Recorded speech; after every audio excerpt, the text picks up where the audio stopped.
All right, hey everybody, we're going to get started. Thank you all for being here tonight to talk about turf replacement. I'm Paige McFarland. I'm the Water Efficiency Coordinator for Highlands Ranch Water, so I oversee all things conservation. I'm going to jump right in. We're going to talk about turf replacement, why it's important, how to participate in our program, some of the challenges, some of the benefits, and then happy to be joined tonight by Dirk Ambrose from the Highlands Ranch Metro District. He is the manager of parks and parkways for the Metro District, so he's going to take over the second half of the presentation for me and give you all the latest and greatest on what the Metro District is doing for their turf replacement projects and enhancement projects on the parkways in the best interest of water conservation. I'm going to start off with just giving you some background on Highlands Ranch Water. So Highlands Ranch was established in 1979. This parcel of land was purchased by the Mission Viejo Development Company. And then in 1980, they established the Mission Viejo Water and Sanitation District in 1980 to meet the needs of the community. In 1984, we changed our name to Centennial Water long before the city of Centennial was ever around. But you can imagine that created a lot of confusion. Our customers didn't know who we were. The folks who lived in the city of Centennial didn't understand who their water provider was, and it was very unhelpful for them when they would call in a water main break and we couldn't do anything for them. So as of January 2025, we are now Highlands Ranch Water. It's been smooth sailing ever since, so we're happy to make that change. We're a Title 32 Article 1 special district, so we are a form of local government. We're nonprofit. The money that we, get from our water rates, that all goes right back into our infrastructure, our staff, providing you with, clean, high quality water sustainably. Something that makes a special district a little different than like a regular municipality is one of the things we don't have is land use authority. So you might hear about folks like Castle Rock or Aurora implementing landscape restrictions, like on how much turf grass you can have on your property. We don't have the ability to do that here. So landscape code in Highlands Ranch is implemented and enforced by Douglas County. We don't have the power to do that. We are governed by a 5-member board. So for the first 40 years of our organization, we were a developer board. So it was the Mission Viejo folks ran the board, and then Shea Properties for a long time. In 2022, we had our first elections. And as of May 2023, we are now a fully citizen elected board. So exciting times, a little bit of a changing the guard for us. That's been very cool. We do elections, I believe, every 2 years. So next year, 2027, we'll have 3 seats become available. Anybody who owns property in our service area can run for the water board. So if that's something that interests you, keep it in mind. It's a great way to get involved. We deliver 4.5 billion gallons of water annually. Each year, the communities of Highlands Ranch, Solstice, and parts of northern Douglas County. Solstice is that little blip you see here on the left side of the screen that's out by Sterling Ranch and Chatfield. They are governed by the Mirabel Metro District.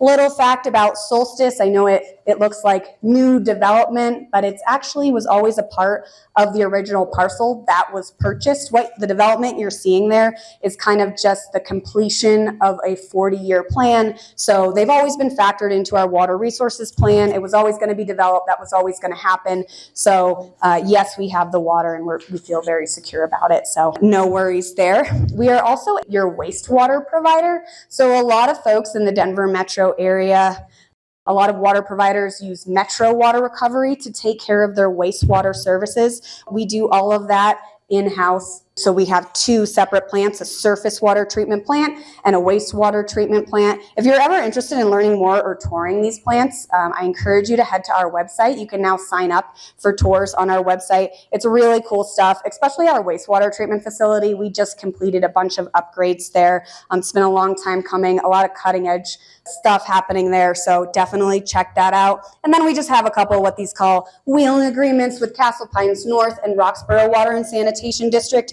We are not their water supplier. They just use our infrastructure to get their water where it needs to go. Go ahead. The wastewater treatment plant, is that the thing right on Santa Fe? Yes. Mm-hmm. Yeah, right like near Windcrest community. Yeah. Mm-hmm. And that's for all of Highlands Ranch? That is for all of Highlands Ranch and Solstice. That is correct, yeah.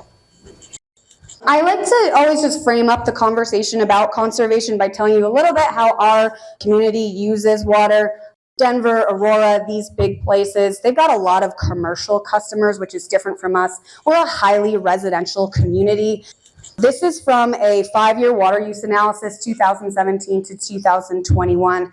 You can see nearly 70% of our water supply is used by single-family homes. That's why we really try to encourage, rebates for you folks so much, as you are a big user of our water supply. Of course, we have non-residential programs as well, but you guys make a significant portion of our water supply.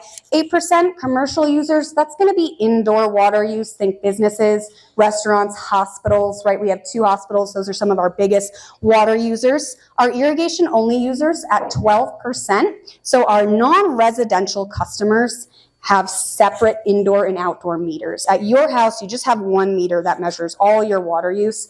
We're able to estimate your indoor water use pretty accurately based off of what you use in the wintertime. But for our non-res customers, they've got a separate outdoor meter. So think landscaping at an apartment building, a business park, a strip mall, a golf course. All those folks fall under this irrigation only. Metro District irrigation, they use 5 to 6% of our water supply each year. So this is the irrigation for our parks and parkways that Dirk is going to talk about. They are our largest customer.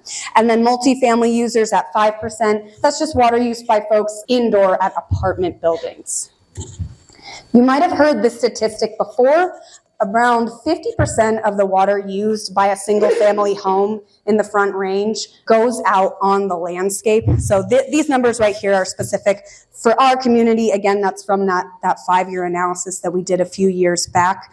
But big reason why we're encouraging turf replacement, we're investing in that. That's a lot of water that is going out onto the landscape. This is when we average it out for your whole year of water use. If we were to just look at the pie chart with just like 6 months of the irrigation season, April through October, you're going to see like 25% indoor use, 75% outdoor. So your water use in the summertime does quadruple, and a lot of it is going on to turf grass. So has anybody heard the term yet, non-functional turf? No, one person. What does turf mean? I thought turf meant fake grass. So turf, so we refer to it like your turf grass in your yard, your Kentucky bluegrass. That's what we call turf. And so real grass. So real grass. Yeah, that's what we mean when we say turf. I understand. Yeah, sometimes when people hear turf replacement, they think it means we're encouraging people to install artificial turf, which is not what we're doing. We actually don't rebate artificial turf in the program. But yes, when we say turf, we're talking about real living turf grass. So non-functional turf, I'm referencing this bill, Senate Bill 24005. This was passed a couple years ago and it just went into effect in 2026. But this bill, it prohibits commercial properties, local municipalities, and the state from installing high water use turf grass, so Kentucky bluegrass, in non-functional areas. And what we mean by non-functional is areas that no one is recreating on, nobody is using, right? We're not anti-turf. We're not coming after sports fields or parks, places where people gather, recreate, have a good time, your backyard where your kids and your dogs play, you entertain. That would all be considered functional turf grass. But we're talking about like non-functional turf. Imagine, grass in between a sidewalk and the road, those sorts of areas. That would all be non-functional. Basically, if the only time you walk on that turf grass is to mow it, that's what we're talking about when we say non-functional. For a lot of this is our front yard. So these pictures you see up here, these are all folks who did their front yards and they participated in the turf replacement program in 2025. So for a lot of us, that low-hanging fruit is the front yard.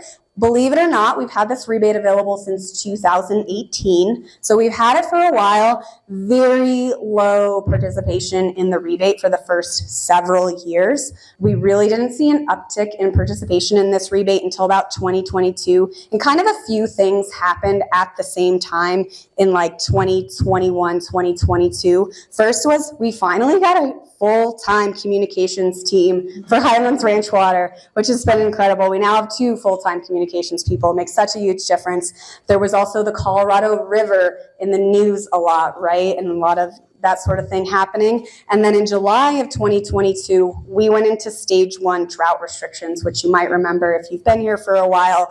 So all of these things kind of came together and suddenly people were interested in turf replacement.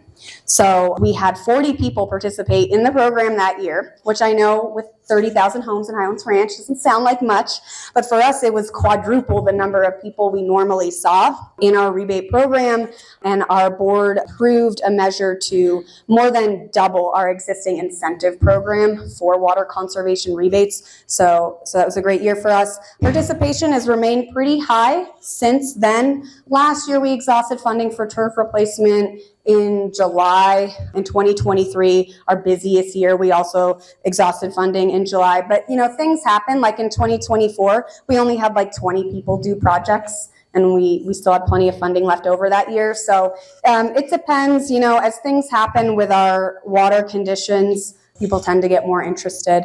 So if you are interested in doing this rebate this year, I definitely encourage you to get serious about exploring it in the next couple months. 209 residential participants so far, 13 non-residential participants, mostly HOAs, but we have had a school and one of the golf courses participate. I would love to have more non-res customers. So if you sit on a board, or you have the ear of someone who's on a HOA board or a school or anything like that, reach out, give me a ring. Average resident saves 20,000 gallons per summer. So this is really preliminary data. If you recall, like our data set is very small right now. So this is looking at maybe like 150 customers, and it's just early years. We are seeing folks who do the ColoradoScape have increased. They're slowly increasing, and they're now about at 30,000 gallons that they're saving annually. So that is about 30% of your water use saved for customers who do the ColoradoScape. I'm going to talk about two options you have here tonight. So one is that ColoradoScape, but you might have heard the term xeriscape. I'll tell you all about why we use the different term. That rebates at $250 per square foot. And then we also rebate some low water turf grasses that are out there. They can cut your water use by 50 to 70%, and we'll rebate those at $1.50 per square foot.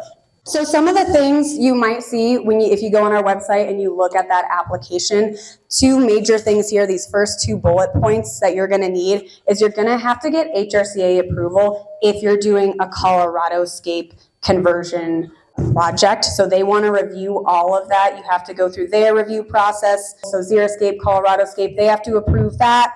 They will waive that application fee if you are doing a ColoradoScape conversion. If you are doing a low water turf grass, you do not have to get their approval, because if you are replacing turf with turf, they don't require you to get approval for that. And then the second thing is, for our rebate, we need you guys to apply before you start your project. So we need to review it, make sure you've met eligibility requirements. We also factor you into the budget. So once you get your project in and approved, you have until November 1st, the rest of the season, to get it completed, and your spot is reserved. So we want to make sure, that you don't put in this huge effort and then we don't have any funding left for you at the end of the day. So, please get your application in before you start your project. We'll ask you for your total square footage. We can help you with this. We'll do an initial site inspection after you submit your application. So if you're confused about total square footage, we'll help you with that. If you're going to do a ColoradoScape, you'll need to do a design with that, and we'll need to review the plant list. We'll want to know what you're doing with your irrigation. Are you converting it? Are you keeping your existing irrigation? Are you doing this with a contractor or doing it yourself? You can do it with a contractor. You can do it yourself. You can do it with a little of both, whatever works for you. We've had people do it every which way. We'll need a picture of your current existing landscape, so your current turf grass. Your turf grass does need to be currently irrigated and 50% healthy turf grass. And then again, that's initial and final site inspection.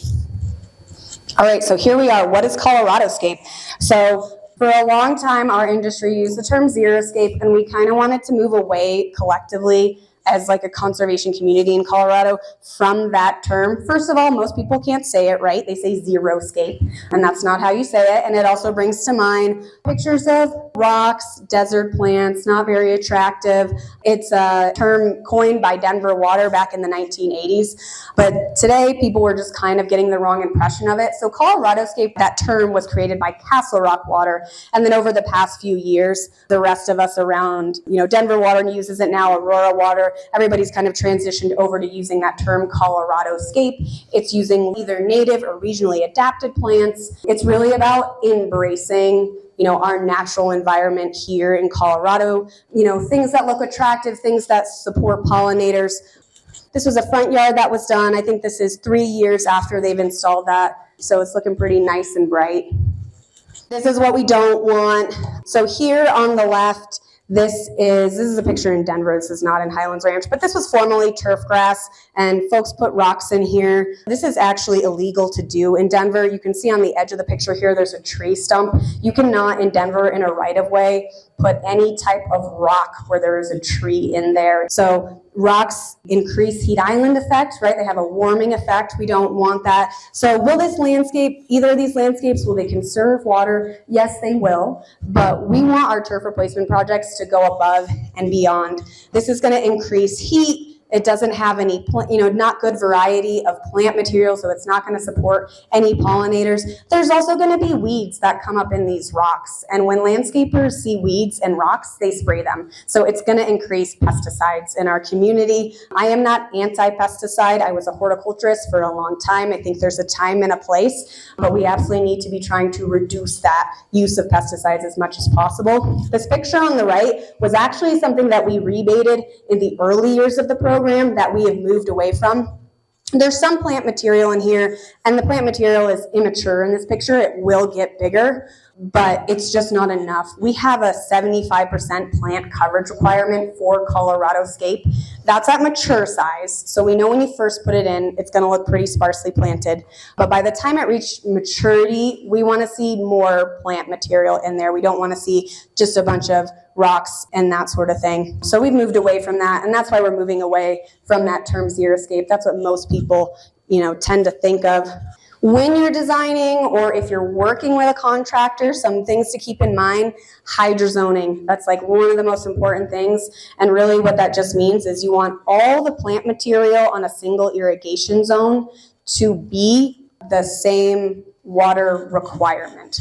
And if you're doing everything low water, that's easy, right? The thing to just keep in mind is when you're trying to figure out where you want to convert, you want to look at your zones. A lot of times people come and they're like, I just want to do this one corner over here, and I want to convert just that on this small section of this zone to low water plant material. And that's really tough because you need to irrigate your turf grass, which is high water use, and your new ColoradoScape, which is low water use. You need to irrigate those separately. And so if you need to add in another zone there, that can get really challenging. So my recommendation is to figure out your irrigation zones and go by the zones. You can participate in the program multiple times. We limit you to one turf replacement rebate per year, but you can come back. We've had multiple people in the program do their front yard 1 year and get a rebate for that, and then do their backyard the next year and get a rebate for that as well. So if you're thinking about doing this yourself, it's totally achievable, and you can get a rebate each year. And the other thing that I like to drill in, just remember that there is a difference between a drought-tolerant plant and a low-water plant. So all low-water plants are drought-tolerant. Not all drought-tolerant plants are low water. Google AI is going to tell you a lot of medium and high water use plants are drought-tolerant once established. They are not a low water plant though. So low water, that's a plant that thrives with low water, looks best with low water. That's what it wants. And it's going to be able to withstand multiple periods of drought. Medium and high water use plants that are drought-tolerant, this in the long run, it's not going to look healthy. The example that I always fall back on is a red twig dogwood. You might have seen these shrubs around suburbia. They've got that, stark red bark on them, and they never look good. And that's because they're a medium water use plant. They either get put in beds with junipers and grasses, which are extremely low water use. They don't get the amount of water they need. The mature size of that shrub is 10 feet by 10 feet, and you almost never see them that size. It's because they're not getting enough water. Landscape companies don't know how to take care of them. They come through with a hedge trimmer, and they trim the outside, and that actually kills the plant from the outside. So it's just something we don't really need in our landscapes anymore. So avoid plants like that.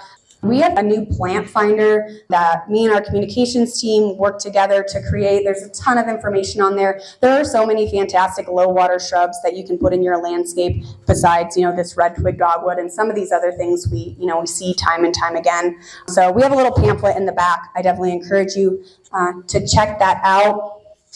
We want to remember things like staggering your bloom times, make sure you're getting color all season long. This picture up here, this is a front yard in solstice. If there's any solstice people in here, you can participate in this program as well. But you should be having fun while you're doing this. It's an opportunity to get creative, try something new. If you're not having fun, give me a call because it should be a good time. And if you're working with a contractor, don't be afraid to, tell them what you want. Look up some plants that you're interested in. Fire-wise landscaping, I wanted to touch on briefly. So this is something we're all kind of learning about together, what the best defense is against fire. But the big takeaway here is defensible space. And so if you are redoing your landscape, you want to take into account these zones. This image is from Colorado State University. The State Forest Service has put out this information on defensible space. We have all of these resources for fire-wise planting linked on our website through CSU.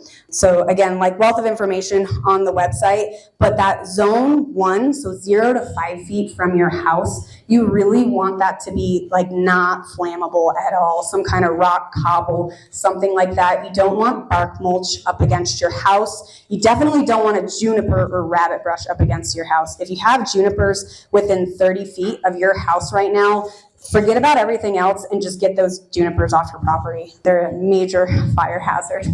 I just wanted to show you some designs that have been approved in our program, right? So if sometimes the design portion is what feels really overwhelming to people creating that stuff. So these are examples of some designs. They were approved by HRCA and they were approved by us. So these two on the left here, these are hand-drawn by people who did their projects themselves. You can see they have plant lists on the side. If you go with a contractor, they might give you something up on the right-hand corner over there, which is pretty straightforward. You can see each plant is labeled. It came with a legend, so I could review what the plant material was. If you can get it to scale, obviously that's great, but it's hard, especially if you're doing it yourself. So what I want to see when I look at your design is just an understanding of that, different plants are different sizes and that there's going to be that coverage rule, that 75% coverage rule is going to be met. If we need to work together on this design, if you need to go back a couple times to get it right, that's perfectly fine. That's common for a lot of people.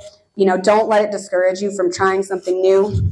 These designs were also approved by HRCA, as well as being approved by our program. So again, this one here on the left, she's showing me she understands these plants are different sizes. It's obviously not to scale, but she knows there's going to be different sizes. She knows the expectation to fill that space. This one on the right, this person did half their backyard in dog tough grass, and then they did the other half in ColoradoScaping low water plant material. This would be an example of something that I'd have to send you back to the drawing board on. They're showing me the parameters of the lawn, but what I really need to know is what is the turf you're taking out? Remember, it's a turf replacement rebate. So you're being rebated for the amount of turf you remove and place with low water turf grass. If you're taking out existing garden beds, existing hardscape, non-irrigated areas, those are not eligible for rebate.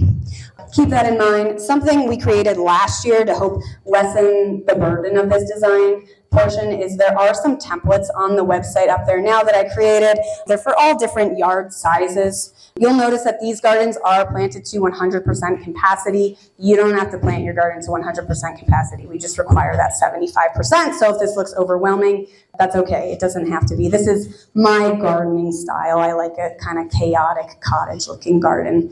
This one is a template for 250 square feet. So it might be ideal for that location between you and your neighbor's driveway where you've got a narrow strip of turf grass, right? It's a really small area, but it's actually an area I love to see people convert because it's basically impossible to irrigate that turf grass so narrow. So this could work for something in an area like that. There's probably 25 to 30 plants in here. Retail, that's maybe going to run you around $600. It's just a rough estimate. If you're doing this project yourself, generally you can expect that our rebate is going to cover the cost of your plant material, which is the most expensive part. If you go with a contractor, that's going to range wildly, right? People are not required to share with us what they spent on their contractor, but on average, a contractor for ColoradoScape, start to finish, they might charge you anywhere from $10 to $25 per square foot For example, I had a customer a couple years ago who did a 400 square foot conversion project and she spent $5,000. So our rebate paid for 20% of what she paid. These ones are shade garden ones. So if you've got a big tree in your front yard, there's some options for you there too. Caring for ColoradoScape, everything's gonna be, less with this. Less mulching, less weeding, less fertilizer amendments. These plants are just much better adapted to our environment. You don't have to worry about mowing it every week. Go ahead. I was curious, what if you wanted to go from an irrigation system to hand watering or to drip? Does that still count, or do you have to maintain your current irrigation going less? No, you absolutely can convert. Yeah, so we've had folks who just cap all their irrigation. If they put in ColoradoScape, cap all their irrigation, and they are like, I'm committed to hand watering for the first years. And then a lot of folks, what I recommend is to convert to drip. And that's what most folks do. We also have a drip irrigation rebate. So you $50 per zone, so you can pick up an extra $50 per zone if you do that. Do we, on the plans, say where we're going to take away the irrigation lines? You don't have to take away the irrigation lines, like that would be very expensive, but on the application, we'll just ask you like, what are you gonna do with your irrigation? And that's where you just explain like, I'm gonna convert to drip, I'm gonna cap and do this or whatever, that sort of thing. So usually you can either just convert your existing system to drip or, yeah, I wouldn't recommend taking it out. It would just be pretty expensive. You can just kind of abandon it if you go that route. But it's much less maintenance if you do your thoughtful design. You're going to have to keep up on your weeding for those first few years while the plant's established. But if you have densely planted material in there, they're going to outcompete weeds. These plants, again, adapted, won't need as much fertilizer. You don't have to worry about mowing your lawn. Think about all the work that goes into your lawn. Mow it once a week or even every other week. You have to fertilize it 2 to 4 times a year. You have to aerate 2 times a year. Maintaining overhead irrigation can be costly, right? Overhead irrigation is really exposed. Not that there isn't maintenance with drip, but it's easy for those heads to get broken, something to get turned and go the wrong direction, and then you're watering your sidewalk. So it's a little bit more efficient with drip. How do you feel about weed guard? Oh, landscape fabric. No. I do not recommend that. Landscape fabric, plastic, if you're familiar with any of that, it will not prevent weeds. The weeds will still get through it. It'll kill your soil. So it creates a barrier between the soil. Soil is a living thing. It needs oxygen, it needs water. You're going to cut off access to that. And it stays in the soil forever. It's terrible. Anytime you have to go like put in a new plant or replace something, you've got to cut through that. My time working in parks and stuff like that, it was just a nightmare doing maintenance, weeding, anything like that, dealing with landscape fabric. So I strongly discourage you not to do that unless you're going to completely rock an area, like it's a small area, nothing's going in there, and you're not putting any plant material in. You could do it maybe in that sense, but it ultimately doesn't do what it's supposed to do. Highlands Ranch is okay with artificial turf on your yards? So HRCA does permit you to have artificial turf, and you can do artificial turf in your entire property now, front yard and back. We do not, as of 2024, we don't rebate artificial turf, right? So there's a few reasons for that. Again, it's that heat island effect. It gets really hot. You still have to maintain it. If you've got pets, it's got to be cleaned. If you've got kids, it needs to be cooled down. It does increase stormwater runoff. Again, similar to landscape fabric, it kills the soil that's underneath there. The biggest thing for me is that it's virtually non-recyclable. So the only recycling plant for artificial turf in the entire world is in Denmark. There's companies that call themselves artificial turf recyclers. I've called them up. They're not talking about recycling artificial turf. They're talking about, when they say recycling, they're saying we're taking it from old sports fields and giving it to residential homes, that sort of thing. So if someone tells you they're recycling artificial turf, I would be very suspicious of that. So that's why we don't rebate it in the program for us. You can absolutely still do it if you think it's the right option for you. But if you're looking for examples of ColoradoScape, you can come to our office. We put in a demonstration garden a couple summers ago. You can also go to the West Ridge Rec Center. So HRCA at the West Ridge Rec Center did an over 80,000 square foot turf grass conversion in 2023. We helped them out a little bit with some of our state funding. Native grasses, I don't talk about these very much because currently HRCA does not allow native grass to be planted in the front yard in Highlands Ranch, but you might want to consider this buffalo grass sundancer or a blue grama grass for your backyard. Those are some options. Low water turf grass. So this is the dog tuff. This is a low water turf grass that's been around for a long time. It's by an organization called Plant Select. This turf grass cut water use by like 50 to 60%. It only comes in these little plugs that you see right here, so that's why some people don't like it. It is sterile, you cannot seed it, and it doesn't work as a sod. It doesn't grow well as a sod, they've tried. So you've got to follow the directions exactly from Plant Select, and the key is you're going to have to irrigate it a lot more during establishment than you think you're going to, because you cannot let these little plugs dry out. But if you can get over that hurdle, this person achieved this result in one season. A lot of people like Tahoma 31. This is another low water turf grass, very similar. These are both Bermuda grass hybrids. They are sterile. They are not going to spread into the open space. They are not going to take over your neighbor's lawn. They are not common Bermuda grass, which yes, is invasive, but these are sterile hybrids. Tahoma 31 is extremely popular in our program. It comes in sod form. It establishes quickly, like in 1 year time. The only reason people sometimes get turned off by Tahoma 31 or dog tuff is because from November to May, it's going to look like this picture on the right. It gets very brown, but during the peak hot seasons, it looks quite lovely. This is a conversion we did at one of our well sites. So you can go check it out here if you want. We do some partnerships with Resource Central. So if you're interested in that garden design stuff, we have a garden in a box discount. It's a pre-designed garden. We'll give you a $25 discount. That's on our website. We've got a bunch of irrigation equipment rebates if you're like, turf replacement's too much for me. So there's still a lot of options for you to start conserving water this summer, even if, turf replacement's not your thing. Go ahead. So when you say these are low water, what percentage of water are you saving? So for ColoradoScape, you can save anywhere from 30 to 50% compared to Kentucky bluegrass. A lot of people save a lot more than that. For the low water turf grasses, in terms of inches, I said that Tahoma 31 uses like 12 inches of water per season. Kentucky bluegrass is using 27 inches of water per season. So you're conserving more, you can like over 50%, yeah. And you can apply for rebates. Everything is online. Irrigation equipment, we have a soil test rebate and a high efficiency toilet rebate. We need your receipt for this and for you to apply within 90 days of purchase. And then for our turf replacement rebate, that's also online. That's live now. It went live yesterday. Just remember to get that HRCA approval first. Apply before you do your project. And we like for you to complete these within the same season. But if you can't, we're always willing to work with people. We know sometimes things happen. It just doesn't work out. Okay, I went over. I'm sorry, Dirk. Dirk's going to come talk to you.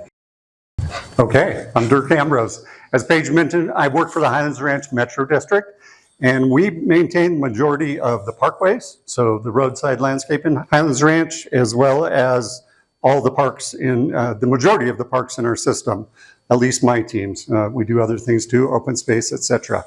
So let me tell you a little bit about our turf conversion program in our parkway system.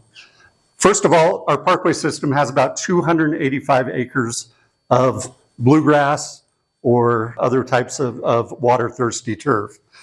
And so we developed the Parkway Landscape Conversion System. One obvious reason is to reduce water. Two, to reduce maintenance costs. We still want to maintain attractive parkways. We want to educate the community to the value of converting bluegrass. And then finally, we want to make sure that whatever treatment we do complements what's already out there. We don't want to throw in something that just wouldn't work out or do well in an area that's been bluegrass for years. Quick little history. So back in 2015, we did an internal audit of our entire system. And at that time, and we've known for a long time, that, hey, we really need to start cutting back on some of this bluegrass that we have.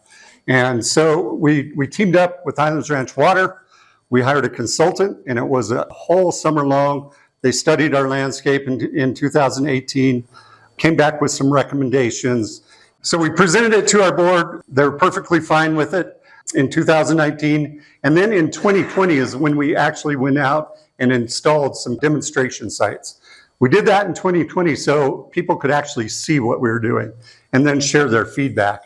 And I was pleasantly surprised to know that our feedback was 91% positive for the conversions that we had done.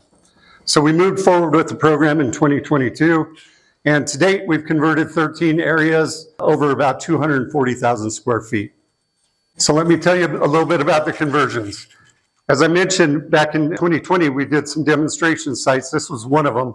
This is the south-facing slope over by the AMC movie theater off of Plaza Drive.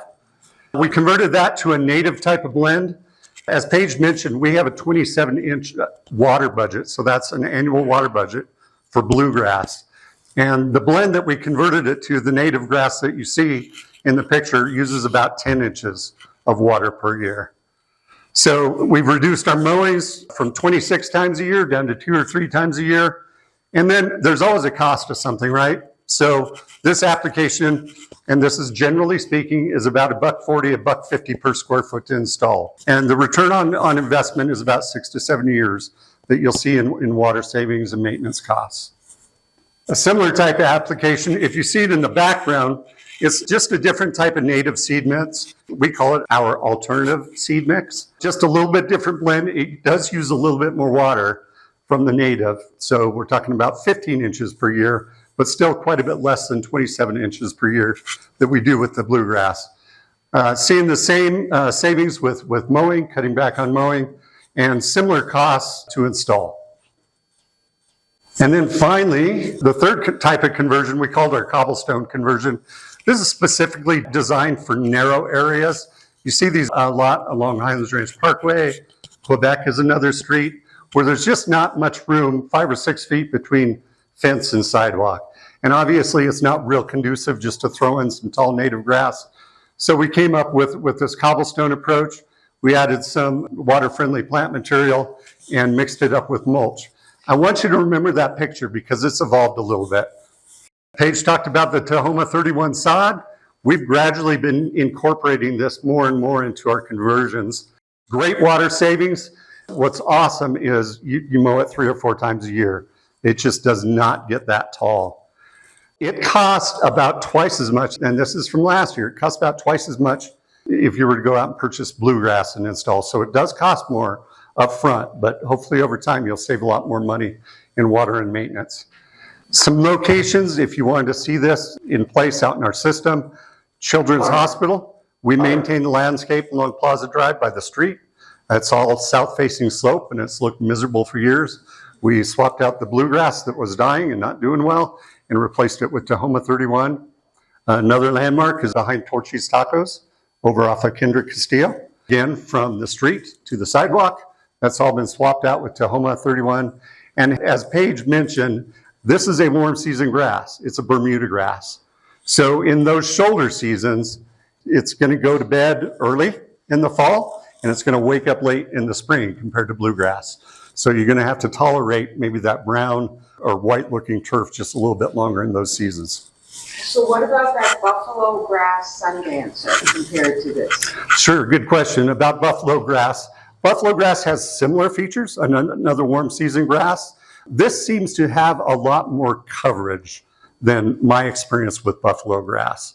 So it goes in and it looks like a patchwork quilt, but within a couple weeks, it fills in, the seams disappear, and it's really dense. I find that this takes more foot traffic as opposed to buffalo grass. So it can withstand a lot more traffic. So gauging success, how do we know we're doing the right thing? So one, are we achieving water savings? In the 13 locations we've swapped out, yes, we are achieving water savings. Are we achieving maintenance savings? Yes, we are. We've really reduced the mowing, aeration, fertilization, etc. Aesthetics, does it still look nice? Is the community still happy with what's going in? And I've highlighted weeds because that's the big sticker. And then, community feedback or lack thereof, which a lot of these sites, I'll go in, we'll do them, and I'll think, oh boy, they're used to bluegrass. I'm going to hear about it. And really, it's been relatively silent. Sure, we've had a few people who would have rather had bluegrass back in, but mostly everyone is really happy with what we've done so far. Remember I talked about the weeds. This was a conversion over off of Highlands Ranch Parkway. As you're leaving the ranch, heading towards Santa Fe, just west of Spring Hill Drive. This was our native seed mix, filled in really well. You can see in the front of the picture, there's a few weeds popping up, but this is one setback to conversions. 3 weeks later, it's been taken over by weeds. That's not acceptable. And so there is and always will be some sort of weed management. And if we can get in there timely, and if we can stay on top of it, each year we're going to shrink that weed management and shrink it and shrink it. And the good grasses will outcompete those weeds. So just something to keep in mind when we do these conversions, that there will be headaches along the way. And you didn't put in seed, you put in sod. This was actually seeded. This is not the Tahoma. This is a native seed mix that went in. Okay, but So- sod, will that get as much weed? The Tahoma 31 sod will not get as much weed. Definitely any seed application that you do, you'll probably battle weeds, whether you're seeding bluegrass, Tahoma, or this. Can you say something about what you did for weed prevention in this kind of case? Certainly. So I'm not a huge fan of pesticides, but in this case, we just have so much acreage. It's wouldn't be practical to go out and hand pull them as much as we would like to. We have done that on some sites, but timely weed herbicide applications. And again, if you can do it timely and do it up front, then that reduces the amount that you'll have to put down the road. What a lot of people don't realize is in our bluegrass system right now, it's covered in weeds, but we're constantly mowing them down. We're constantly having to treat them. Hopefully applications similar to this will reduce the need to do that. I have a quick question about all the Highlands Ranch Parkway edges that you showed pictures with the cobblestone / river rock. Yes.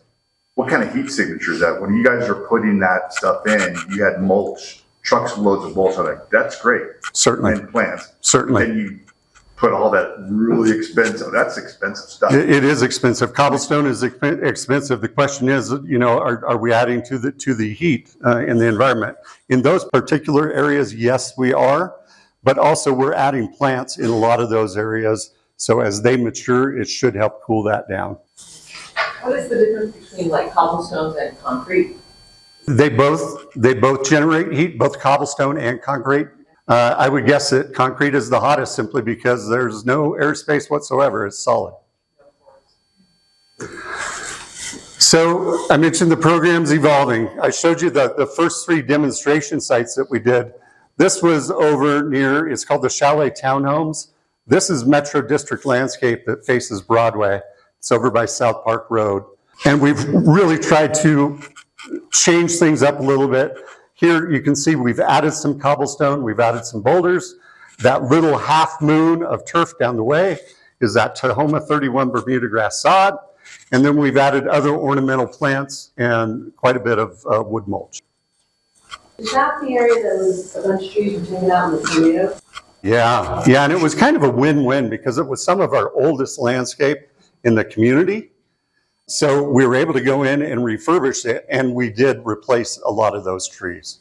So it was sad to see those trees go, but we were able to go in and turn that landscape around. How often do you have to refresh the mulch? So this it's called gorilla hair mulch. It's a cedar mulch. It's pretty expensive. What we like about it is it's dense and it holds together. It's real fibrous and stringy, and it just holds together really well. Every mulch fades, even this does. The nice thing about gorilla hair mulch is you can go in and work it and flip it, and it'll get its color back. Is there a way to incorporate a tree in a ColoradoScape area? Yes, you can definitely plant trees in ColoradoScapes. You just need to account for the shade when they get mature. Are they going to shade out those plants that really love the heat? And then how do you compensate, or how do you work with the differences in water in terms of watering the areas that are close to each other?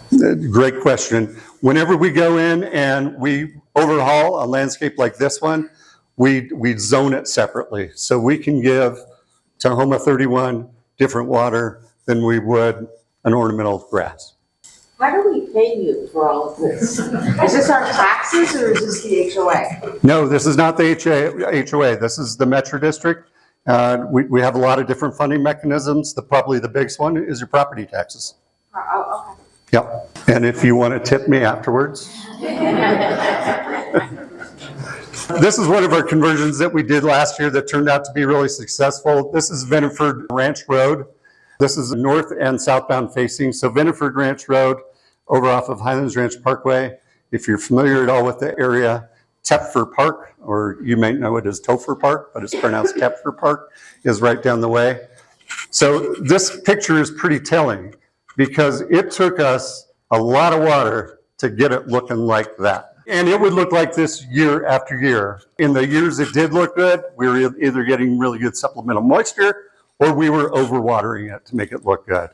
So it was a great candidate. It heated up, it's a slope, and this is what we converted it to.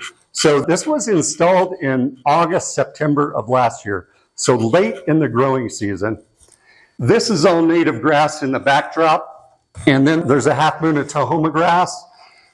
But for a conversion that late in the growing season to be that dense with native grass is pretty unheard of. Usually it takes a couple years of seeding and filling in.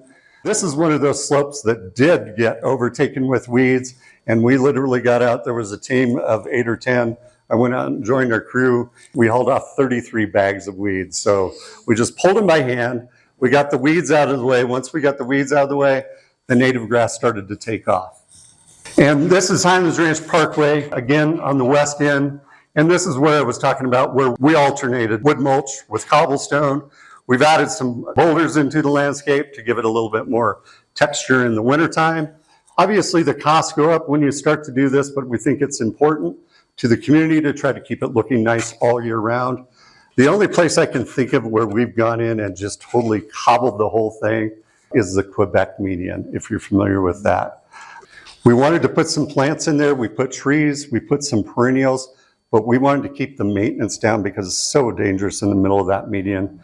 So that's where you will see a whole lot of cobblestone. So, Are these pictures up on your website along with locations, or is there somewhere that we can physically look to go see? great question. On the Highlands Ranch Metro District's website, we have a whole section on conversion program, but it's too tough on the website to put all the locations. But that's a good thought. We'll see what we can do with that. That's a good thought. I have a question about mulch. I don't want to put down mulch because I have dogs, but they make rubber mulch. What do you think about that? Yeah, you know, I think rubber mulch used to be a thing. I don't know if it is anymore. I don't know. I would imagine the things you can buy may not be that toxic, but you're really adding synthetic material into the landscape, is my opinion. I would not go with rubber mulch. I go down to Douglas County and Castle Rock. Mm-hmm. They have for the whole county where you can drop off twigs and branches and all that, and then they grind it all up. Right. It's a huge pile. You find a pile where it's been there for a year, so it's pretty seasoned. I use that all. Certainly, and we use it. I think it's perfectly fine for your application. We use all sorts of different types of wood mulch. We generate a lot of it in our system. We have 15,000 trees, so our forestry team is constantly chipping up mulch. We often make it available at certain times of the year for the public. And even Christmas trees. When we collect other Christmas trees at the end of the year, we mulch that up and we put it back out in our system. For the newer projects, we've found that gorilla hair mulch, which is pretty pricey, just lasts a little bit longer and looks a little bit nicer. Okay, we were talking about locations. It's kind of hard to see, but what's up next for this year? You've noticed that Santa Fe has been widened, and in doing so, that work really destroyed a couple of our entries into the community. So we're going to be overhauling Santa Fe at Highlands Ranch Parkway, and then Santa Fe at Town Center Drive. Homestead Street, which is over in the Northridge neighborhood off of Dag Clark, that's got a pretty long, big slope on either side of the street. That one is in the design process right now. And then Highlands Ranch Parkway at Longfellow. So this is over on the way to the senior center, or just past the senior center, if you're heading eastbound. There is no bluegrass that we're replacing in this. But what we are doing is we're still converting this landscape. We're updating the irrigation system so it waters more efficiently. And then we're going to clean it up and make it look a lot nicer with a lot more sustainable plant material. And that is it, unless you have any more questions. Good job. Thank you. Thank you.